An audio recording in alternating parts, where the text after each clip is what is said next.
Assalamualaikum warahmatullahi wabarakatuh. Terima kasih teman-teman yang sudah bergabung. Selamat sore.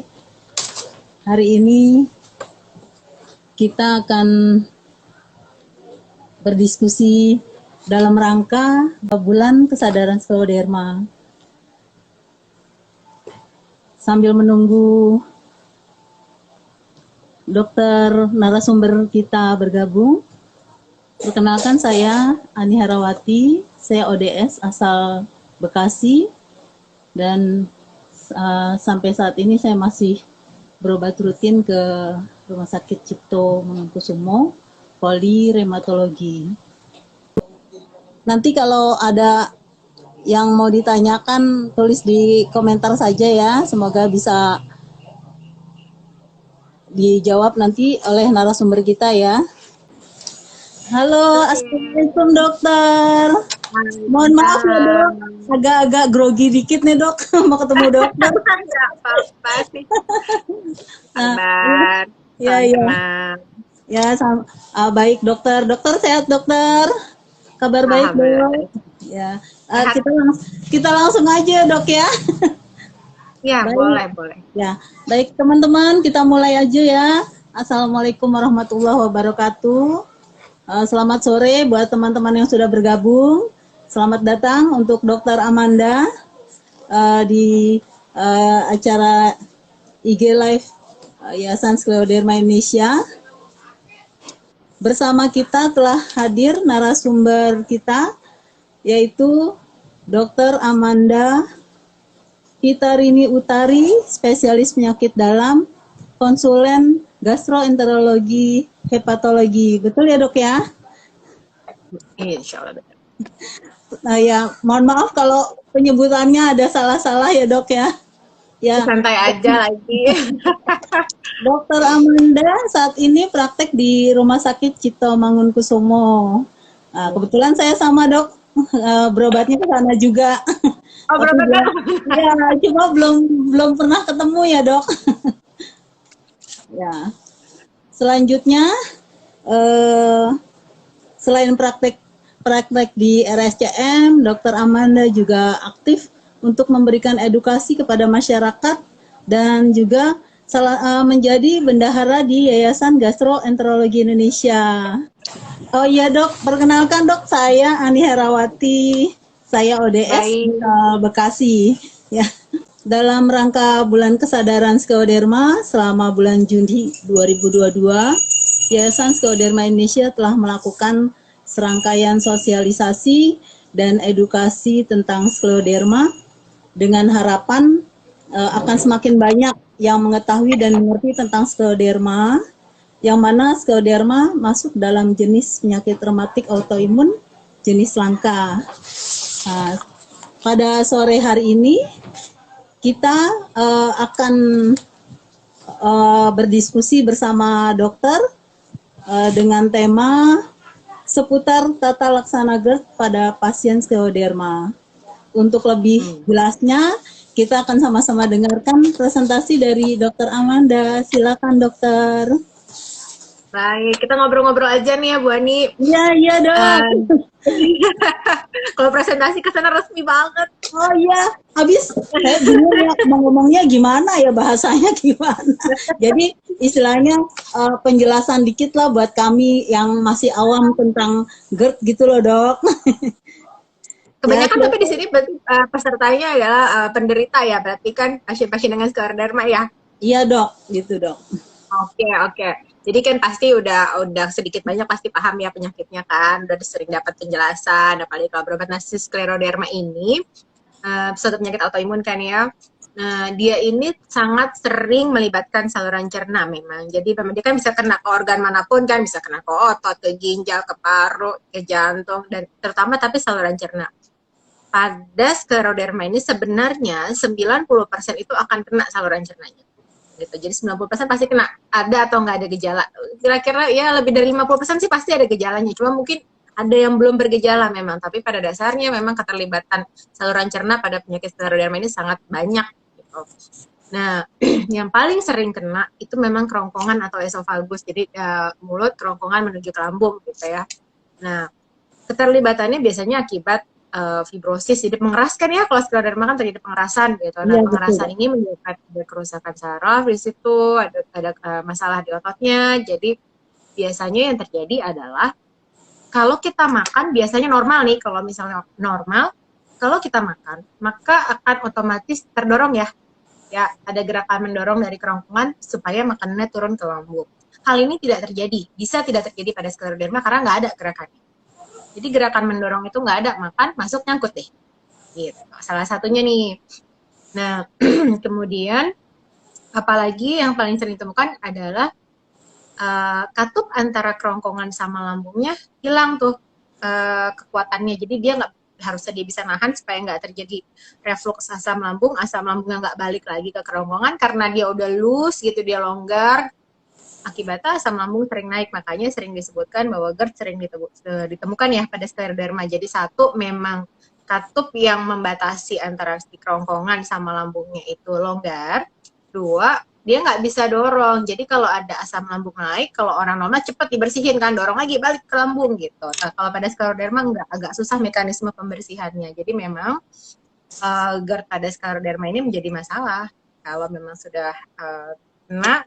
Dan ya ternyata memang kualitas hidup yang pasien-pasien ini yang udah kena GERD gitu, gangguan gerakan di kerongkongan, ternyata lebih jelek dibanding yang memang tidak ada, karena nanti terkait dengan nutrisi. Jadi susah masuk kan, makanan susah masuk, kita nanti berat badannya turun, jadi makin tidak terkontrol, kemudian kurang gizi dan lain-lain, akibatnya secara jangka panjang hasilnya lebih buruk.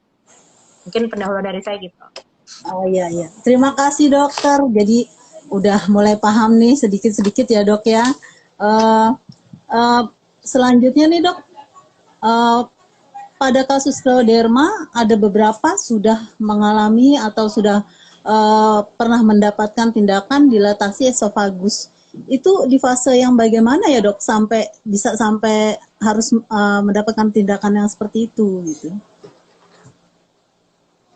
Tidak semua. Jadi gini, kalau dilatasi esofagus kan berarti kerongkongannya atau esofagusnya dilebarkan. Kalau dilebarkan berarti asumsinya ada yang menyempit gitu ya.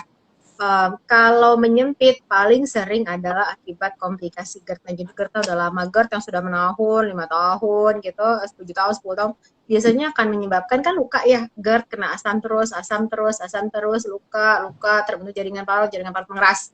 Nah, kalau sudah mengeras dia bisa menyebabkan scar atau pengerasan gitu di kerongkongannya, jadi kerongkongannya menyempit, kayak jaringan parut kan agak mengerut gitu ya, kalau kita luka gitu kan tiba-tiba jaringan parutnya kan keras, terus itu menyebabkan penyempitan. Nah, penyempitan itu yang biasanya dilebarkan, jadi bukan karena sklerodermanya, tapi karena efek komplikasi jangka panjang dari misalnya salah satunya GERD bisa.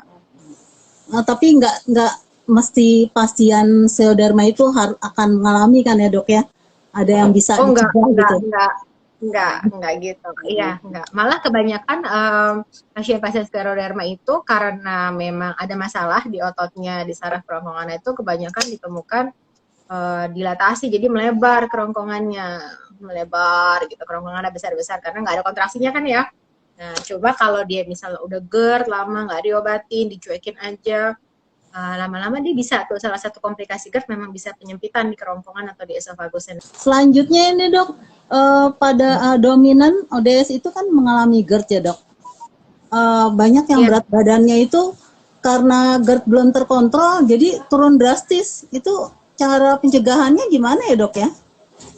Nah ini nih Ibu yang tadi sempat saya singgung sedikit ya, kalau misalnya GERD, karena biasa pada skleroderma itu ya, ujung-ujungnya adalah asupan makannya yang nanti terganggu, jadi kurang gizi gitu istilah gampangnya ya.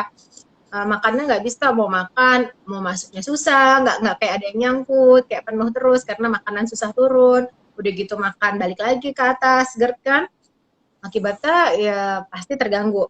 Asupannya itu bisa proteinnya kurang, bisa elektrolitnya kurang, berat badannya turun. Mau nggak mau kalau seperti ini harus diperbaiki. Nomor satu GERD diperbaiki, kemudian karena memang ada gangguan permanen, jadi gangguan permanen sifatnya ya pada kerongkongannya itu, kalau sudah ada gangguan pergerakan, jadi udah nggak punya gerakan lagi kerongkongannya, mau nggak mau kalau seperti itu yang bisa kita lakukan paling gampang adalah jenis makanannya diatur. Jadi lebih gampang pasien itu makan yang halus, yang kecil-kecil. Jadi jangan makan yang makanan padat, yang besar, yang belum dikunyah langsung ditelan nih, jangan. Kayak gitu ya dok ya. Eh, Iya, lebih baik makanan atau minuman yang lebih baik dihindari gitu. Apa aja tuh dok buat pasien GERD? kalau untuk pasien GERD secara umum, maka yang dihindari adalah makanan-makanan yang mencetuskan asam lambung. Misalnya makanan yang terlalu banyak bumbunya, rempahnya banyak. Di sini kita sebut aja gulai gitu ya, gulai, rendang. Kan rempahnya banyak tuh kalau masak gulai. Tapi kalau misalnya kita bikin sup kan enggak ya, jadi pilih makanan yang rempahnya sedikit. Kemudian ya yang pedas, kemudian terutama coklat dan keju itu diminimalkan. Oh iya iya dok. Dok kalau katanya kalau misalnya mual ya dok, GERD itu kan cenderung ada mual-mual gitu. Katanya minum air jahe bisa meredakan mual. Nah, itu kalau termasuk rempah kan ya dok? Itu gimana tuh dok? Minum air Ya, jadi memang lemon atau air ya, jahe gitu anget gitu katanya dok. jahe memang jadi ekstraknya jahe itu bisa mengurangi rasa mual gitu pada pasien awal dulunya sih ditelitinya misalnya pada ibu hamil gitu kan mual muntah pada ibunya, mual muntah pada pasien-pasien dengan sakit lambung. Tapi hati-hati kalau dipakai dengan dosis yang benar, memang dia bisa mengurangi peradangan, mengurangi mual. Tapi kalau berlebihan, kita kan kadang-kadang diseduh sendiri, nggak tahu dosisnya berapa gitu ya. Nah, bisa memberikan efek samping salah satunya kadang-kadang perih juga lambungnya. Iya dok. Tapi kalau misalnya jahe sendiri memang penelitiannya dia bisa mengurangi rasa mual. Oh, ya. Tapi nggak apa-apa ya selama nggak terlalu berlebihan, nggak berlebihan ya dok ya gitu ya. Iya, bisa nggak apa-apa. Oh ya. Dok, GERD itu bisa memicu memberatnya ILD apa enggak dok? Buat ILD interstitial ILD ya. penyakit paru pada skleroderma ya. Iya.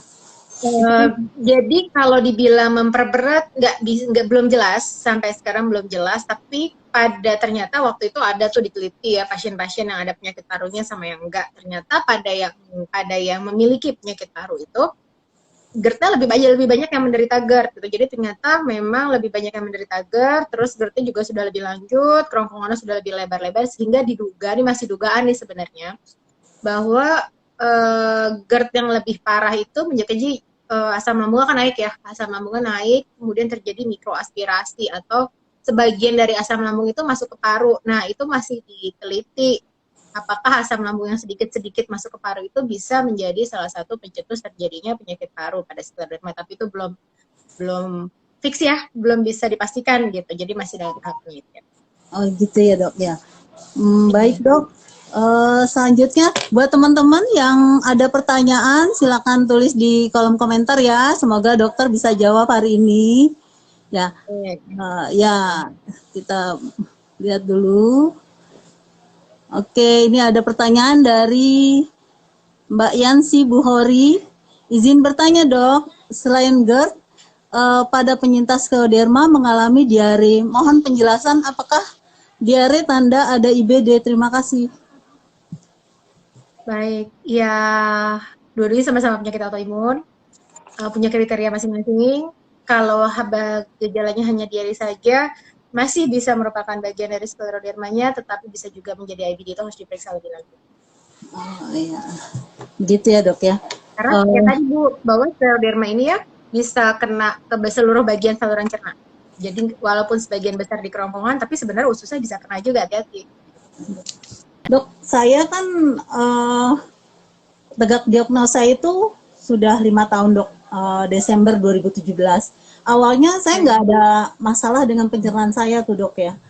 Tapi setelah 3 tahun kayaknya setelah saya konsumsi imunosupresan itu, saya mulai itu ada mual yang berlebih, kadang lagi tidur nyenyak tiba-tiba terbangun karena tersedak gitu, terus batuk-batuk sampai akhirnya muntah, sampai tenggorokannya itu perih gitu dok. Itu karena apa ya dok? Nah, kalau tenggorokan perih, seperti mau muntah, ada rasa asam, rasa terbakar, kemungkinan besar itu GERD. Jadi asam lambungnya naik. Oh, ini memang. Padahal saya udah tidur nyenyak sekitar 2-3 jam tuh tengah malam dok. Kenapa ya prosesnya saya makan terakhir misalnya di jam 6 sore gitu, sebelum maghrib atau habis maghrib gitu. Saya tidur itu saya usahain lewat dari 3 jam, tapi lewat dari 3 jam dari terakhir saya makan gitu. Kenapa udah tidur pules gitu, asam lambung naik gitu loh dok. Saya pikir udah turun gitu, udah aman gitu ya dok. Iya, masih bisa karena asam lambungnya tetap ada ya. Dan posisi tidur tuh gampang banget kan asam lambung naik. Jadi kalau seperti itu mungkin ada baiknya bantalnya ditinggikan, Bu.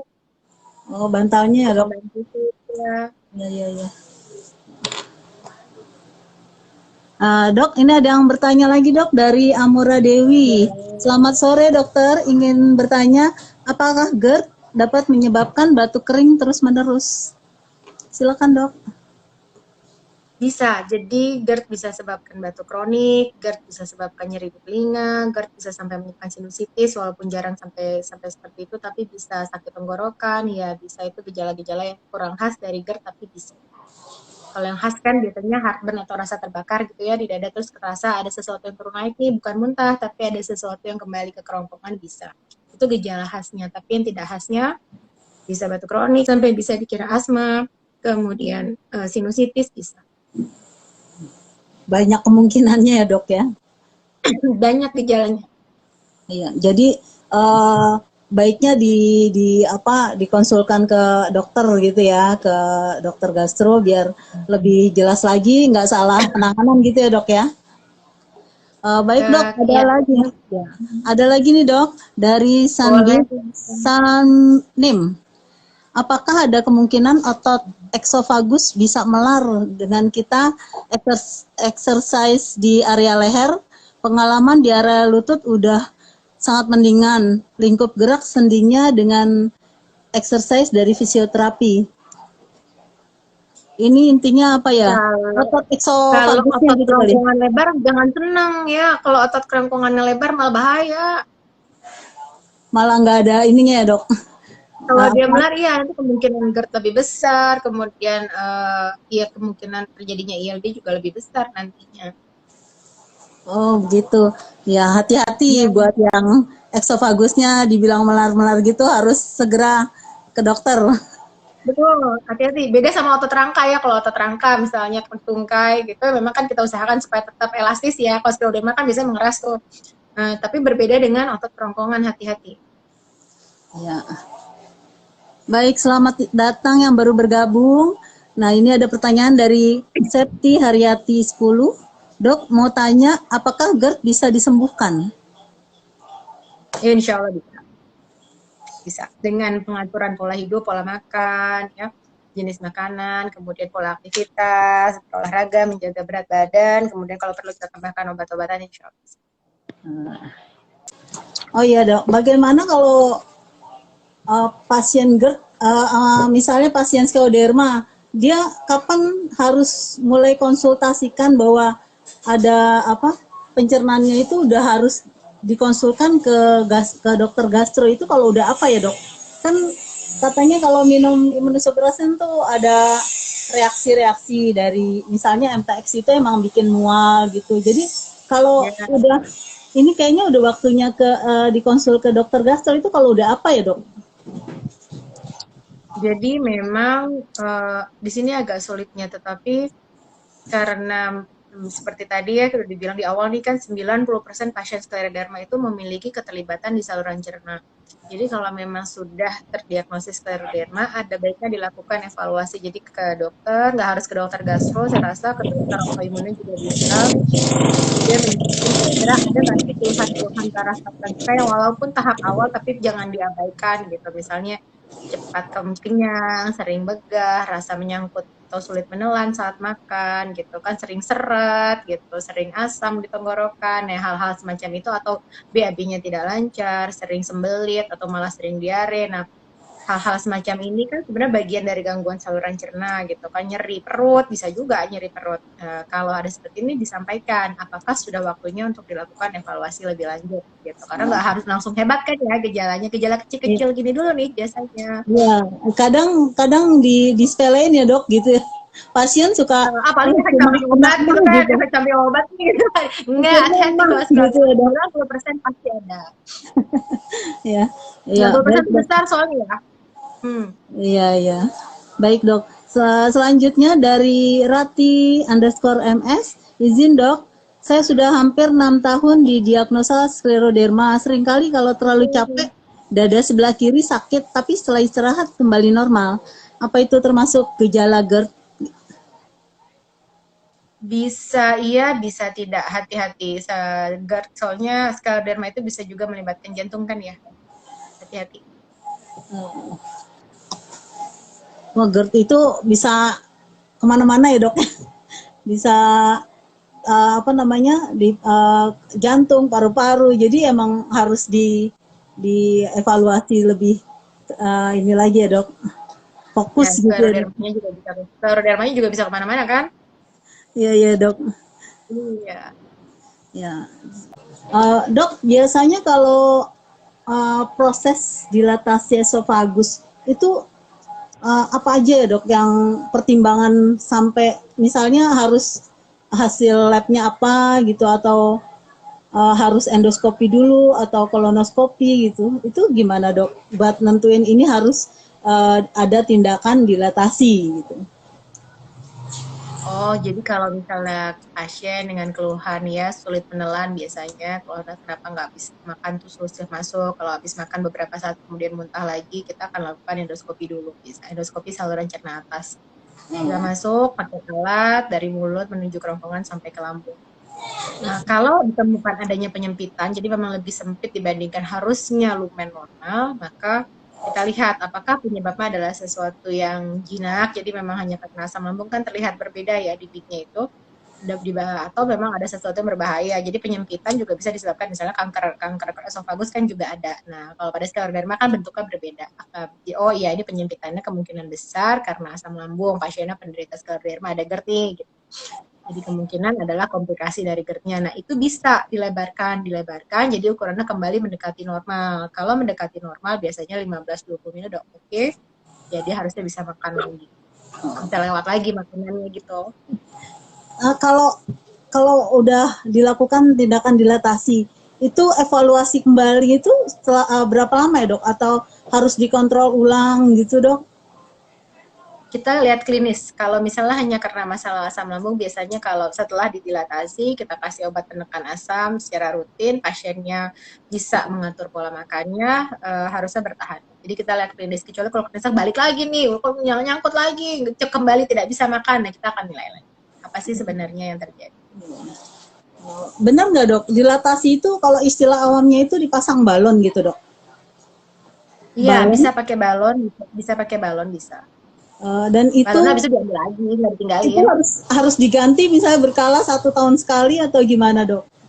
Enggak, balonnya diambil lagi. Jadi balon masuk, kita tiup, puff gitu kan, lebar kan dia. Abis itu balonnya kita angkat. Oh, waduh, untung deh. Ini ada pertanyaan ini, jadi enggak salah karena pikirnya tuh pasang balon udah netep gitu. Terus nanti setahun atau berapa waktu kemudian harus diganti gitu dok. Oh, salah ya dok.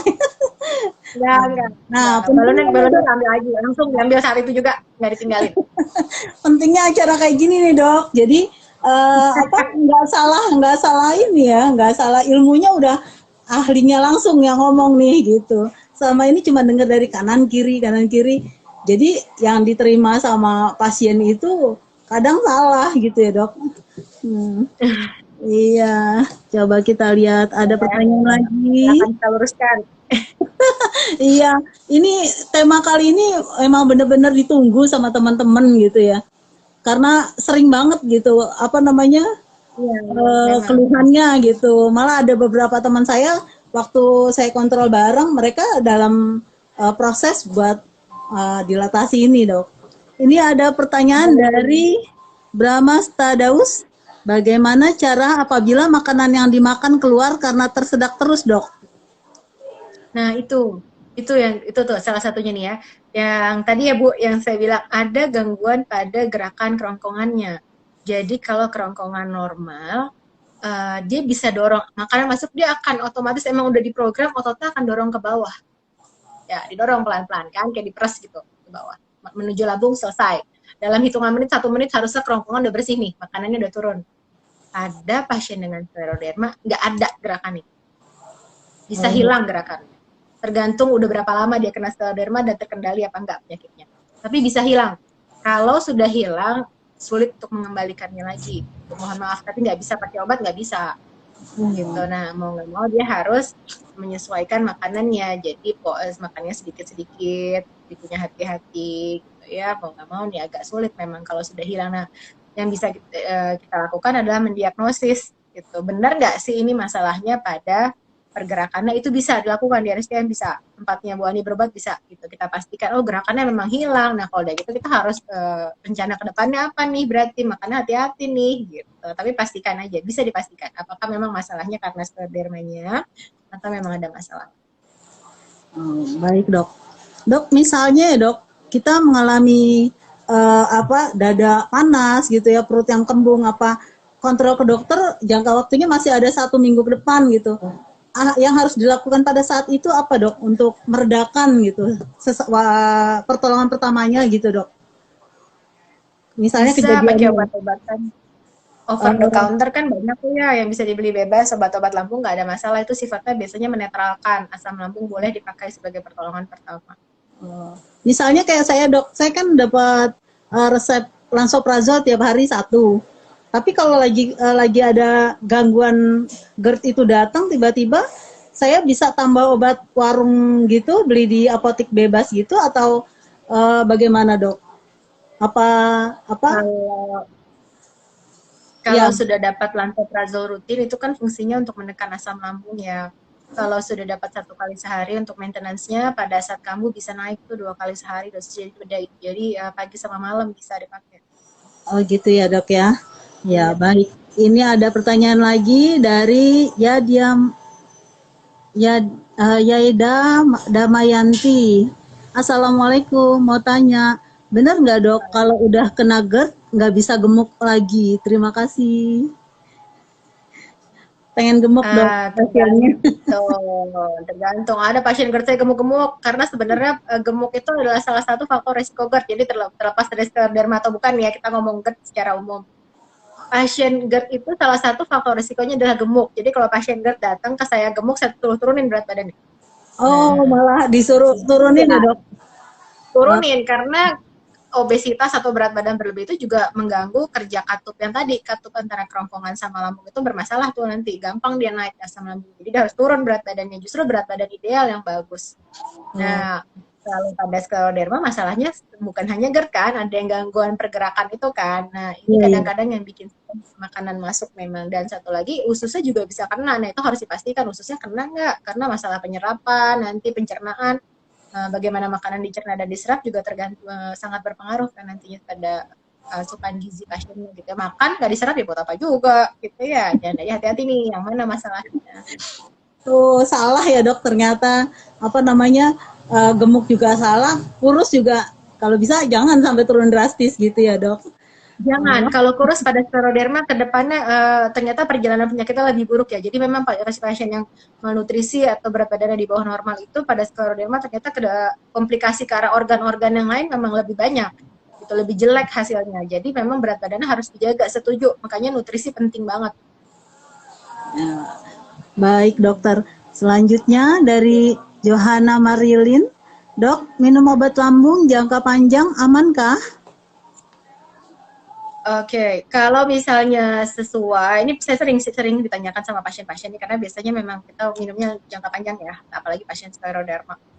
Kalau diminumnya sesuai dosisnya, kemudian indikasinya jelas kenapa kita kasih, insya Allah nggak apa-apa, karena kita pantau.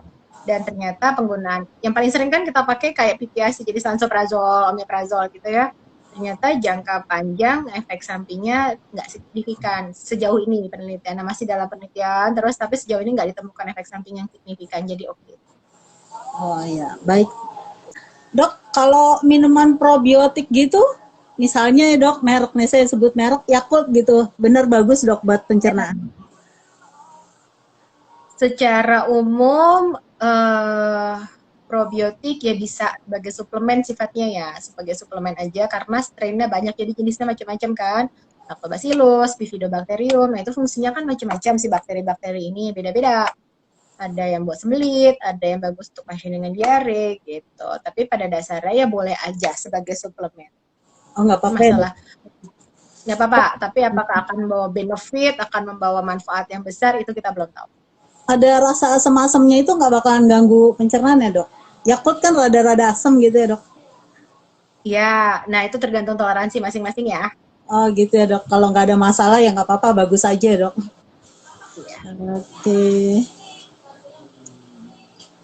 Kalau buah-buahan dok, misalnya kayak yang asam-asam, misalnya mangga kan ada yang manis ada yang asam, kalau jeruk juga gitu. Nah, Lebih baik gimana dok buat buah-buahan? kalau misalnya bisa, kalau masih memungkinkan dicari yang nggak terlalu asam, karena memang makin perih ya lambungnya nanti ya. Jadi kalau bisa dicari buah-buahan yang sifatnya netral aja, pepaya, buah naga, alpukat gitu. Oke, ada lagi teman-teman yang mau tanya. Mumpung ada Dokter Amanda di sini, bisa tanya-tanya nih. Oh, buah nanas bolehkah? Oh, dari Mbak Hotima. Kalau masih ada pilihan lain, kalau masih ada pilihan lain yang lain aja. Ya. Kalau kayak di kue nastar dok, kan nanasnya udah pakai gula-gula gitu dok. Oh beres, kalau itu beres ya, saya juga suka kalau itu, nggak apa-apa kalau itu. Soalnya bentar lagi lebaran dok, kue kering pasti banyak tuh dok. Nah, ini nanti kalau tergiur, Ya. Idul Adha dok, Ya. itu kayak Ya. apa? Makan kambing itu gimana dok? Nah ini kan pasti. Kalau gas, ya takut kalau Idul Adha nanti kan banyak daging kurban tuh ya dok, tergiur untuk makan gitu, itu gimana dok? enggak, pada dasarnya cara masaknya. Jadi gini, kalau GERD kita harus gimana caranya supaya nggak gampang naik gitu kan ya. Satu, porsinya. Kalau porsinya besar pasti lebih cepat naik daripada porsi kecil gitu kan, nggak terlalu penuh lambungnya, dia akan lebih sulit untuk naik. Kalau porsinya besar, lambungnya penuh, ya udah naik deh, dia gampang kan. Karena isinya banyak full gitu, ibarat ember diisi penuh ya cepat tumpah kan. Terus berarti harus makan porsinya jangan banyak-banyak, kendalikan diri. Nah, terus jenis makanannya, pada dasarnya kalau sayur-sayuran, buah-buahan, makanan cair, dia akan lebih cepat turun dibandingkan kita makan daging. Kalau daging pun, daging merah ya jelas lebih lama dicernanya dibandingkan daging yang putih, ayam atau ikan. Nah, itu harus dipilih-pilih nih. Kalau mau makan daging merah, ingat jumlahnya, bukan nggak boleh sama sekali ya. Boleh, tapi ingat jumlahnya gitu kan. Jadi jumlah mempengaruhi, kemudian tolong dikunyah baik-baik. Jadi dilumatkan, baru ditelan. Jangan makan sambil ngobrol, telan aja. Nah, kasihan lambungnya. Terus mungkin satu lagi adalah cara masaknya gitu. Jadi kalau dimasak dengan digoreng, minyaknya banyak, netes-netes, atau disantan gitu ya, yang lemaknya tinggi, ini akan lebih lama. Jadi hati-hati, jadi banyak faktornya. Cara masaknya juga berpengaruh. Ya. Bolehlah. Iya dok. Lanjut ya dok. Pertanyaan selanjutnya Mbak Septi Haryati. Dok, bagus yang mana, obat lansoprazol apa antasida tablet untuk mengatasi GERD? Beda fungsi, tapi pilihan pertama tetap pada lansoprazol dan teman-temannya. Oh, tapi lebih baik konsulkan ke dokternya ya dok ya. Pilih ya, tapi pilihan pertama biasanya akan golongan PPI atau penekan asam, itu biasanya lansoprazol, omeprazol, esomeprazol, ya mirip-mirip itu namanya. Soalnya kan kalau orang-orang yang pikirnya cuma kenamah, mereka kan beli biasanya bukan ke apotik tapi ke warung, dan di warung nggak ada lansoprazol, adanya kan nggak bisa. Ya begitu kan, ada ya antasida gitu ya dok. Ya kalau masih bisa nggak apa-apa gitu dok, minum itu gitu. Sementara boleh, tapi hati-hati ya. Ini bukan, kalau pada skleroderma kan GERD-nya bukan GERD yang hanya karena masalah asam lambung soalnya. Gitu. Ada masalah lain di saluran cernanya, jadi hati-hati. Ya, baik. Selanjutnya dari Bramasta Daus, apakah begadang dapat memicu asam lambung naik dok? Kalau kurang istirahat, jadi kan kita kan ada siklus, ada malam, ada siang gitu kan ya. Ternyata kan hormon yang disekresikan beda tuh, ada malam bikin ngantuk, harusnya kita tidur, nanti siang harusnya bangun, keluarlah hormon-hormon yang bikin kita segar, beraktivitas, aktif. Kalau siklus itu terganggu bisa menyebabkan gejala lambungnya perburukan ya. Baik, ini pertanyaannya banyak ya dari teman-teman ya, karena memang temanya benar-benar ditunggu-tunggu dari awal-awal ya. Teman-teman juga banyak yang minta ayo dong gitu bahas soal GERD gitu di acara live Instagram. Alhamdulillah Ada Dokter Amanda yang bersedia ya dok meluangkan waktunya. Sip, Oh, coba dibawa, bantu dia jawab semuanya. baik dok, kalau misalnya ada pasien yang apa namanya eh, keluhan asam lambung, keluhan GERD-nya itu udah ke usus besarnya, jadi buang air besarnya itu udah bermasalah. Itu masuk ke GERD atau gimana ya dok? Fesesnya misalnya nggak Susah ya normal, biasanya ya. ya itu gimana tuh dok? Bukan, GERD itu kan gastroesophageal reflux disease. Jadi asam lambungnya naik ke atas. Berdasarkan definisi tersebut yaitu cuma penyakit untuk reflux saluran cerna atas. Kalau dia sudah mengalami sembelit atau konstipasi, ceritanya diagnosisnya berbeda dengan tata laksana yang berbeda. Jadi itu bukan GERD ya dok? Masuknya bukan GERD. Bukan, bukan. Jadi Tapi scleroderma memang bisa ya kena dari kerongkongan, lambung, usus semua bisa kena kan. Nah, ini bagian yang lain berarti. oh. Oh ya, Mbak Septi nanya lagi nih. Mbak Septi aktif juga ya nanyanya. Bahaya minum antasida jangka panjang apa dok? Wah sering minum nih ya Mbak Septi ya. Kita hampir nggak pernah kasih antasida jangka panjang. Kalau kita mau kasih jangka panjang, biasanya kita pakai yang golongan PPI tadi, lansoprazol dan teman-temannya. Jadi sih, karena memang efektivitasnya juga kurang, jadi sebaiknya jangan digunakan jangka panjang. Gitu ya. Dok, saya kan pernah dok rawat inap waktu itu karena ada pneumonia. Terus asam lambung saya naik, entah karena obat yang keras, saya juga kurang tahu ya dok. Terus ada mualnya, mual hebat. Dapat resep obat mual juga selain lansoprazol. Tapi saya minum obat mual kok malah jadi micu buat ini ya dok, buat muntah. Apa salah obat mualnya harus diganti atau salah waktu minumnya nggak boleh bersamaan, itu gimana dok? Apa nih obat mualnya?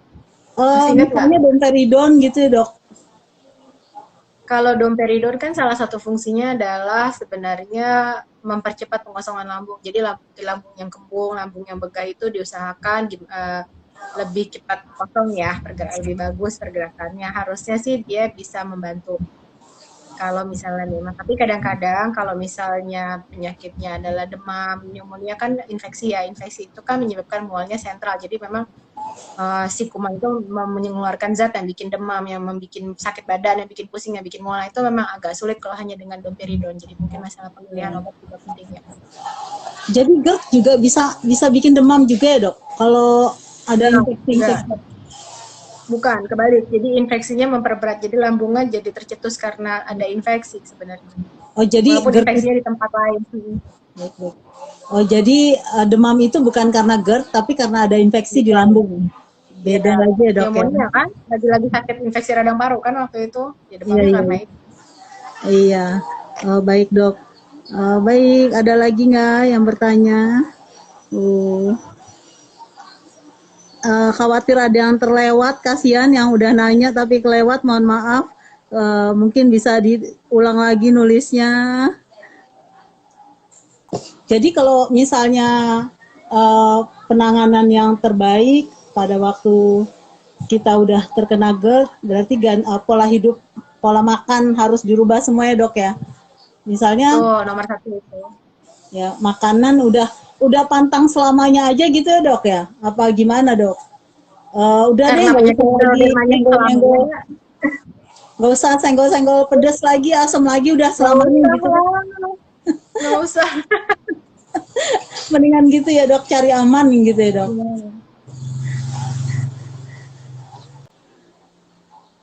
Oh ada lagi nih yang tanya dari _Yudi_Aurel. Dok mau bertanya, leher kayak ngeganjel dibarengi sama telinga berdengung dok, apakah itu GERD? Makasih dokter. Bisa. Tadi yang kita bahas ya Bu, bisa ya? Oh iya. Tadi sudah dijelaskan ya di atas ya. Ya, lanjut lagi.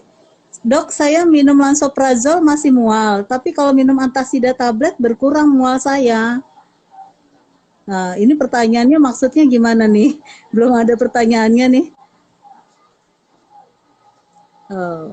Oh maksudnya dia kalau minum maksudnya kali kalau minum lansoprazol dia mualnya nggak berkurang, tapi minum antasida berkurang. Jadi nggak apa-apa gitu minum antasida gitu kali ya dok, maksudnya ya dok. Sewaktu-waktu nggak masalah, antasida bisa dipakai. Tapi kalau untuk mengobati GERD dia bukan pilihan sebenarnya.